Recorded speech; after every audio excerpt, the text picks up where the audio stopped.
deal.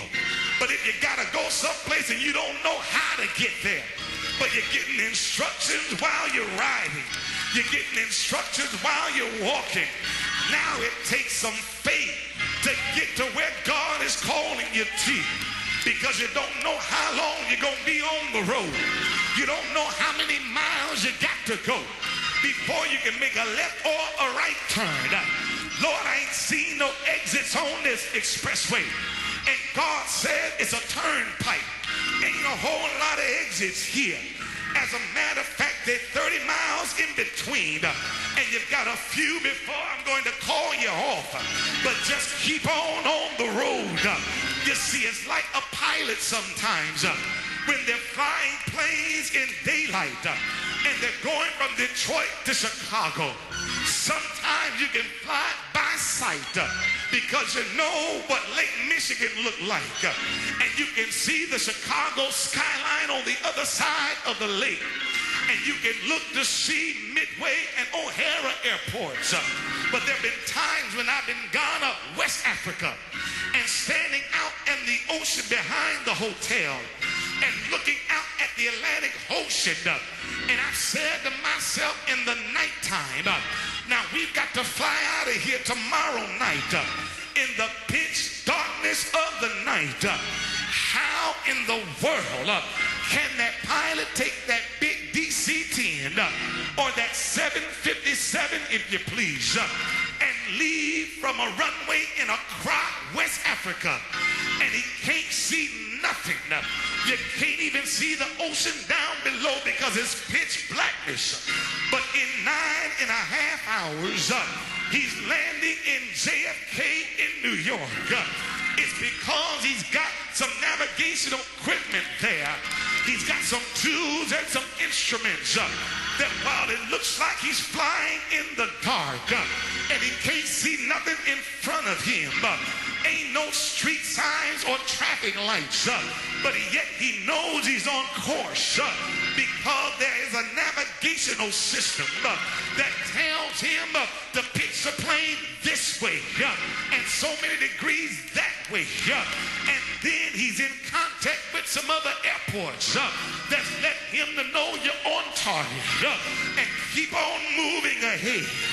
I'm here to tell every child of God, you cannot operate by sight all the time, but you've got to get to a place where you see God through faith, and you've got to see your destiny through faith. I don't know where I'm going, but I know I'm on the right road because I'm in tune with the airport. I'm in tune with them that are giving me the instructions, and I hear God telling me you're on the right road. I've got the tower in my ear. Sometimes it looks like I'm on the wrong road, but I hear God saying keep pressing on. And I'm here to tell everybody that when you're walking by faith and when you're operating your life by faith, you won't see it all the time, but you've got to believe that God is with you. As Abraham stepped out by faith when it was easy to stay home, he walked and believed God. And because he believed God when he didn't have nothing but a word, the Bible says that God counted unto him as righteousness. And I'm here to tell somebody that in this day and in this season, I believe that God is stripping everything away from us. I believe that God has got us in chaos. And God has got our economy in chaos. Our communities are in chaos because God is trying to get us to a place where we take our eyes off of politicians and we take our eyes off of people and start putting our eyes on the Lord. I know even here in Detroit, everybody's wondering what the school superintendent, what is Miss Calloway going to do? I'm here to tell everybody that if she ain't got the Lord on her side, then she'll be run out of here in a few years.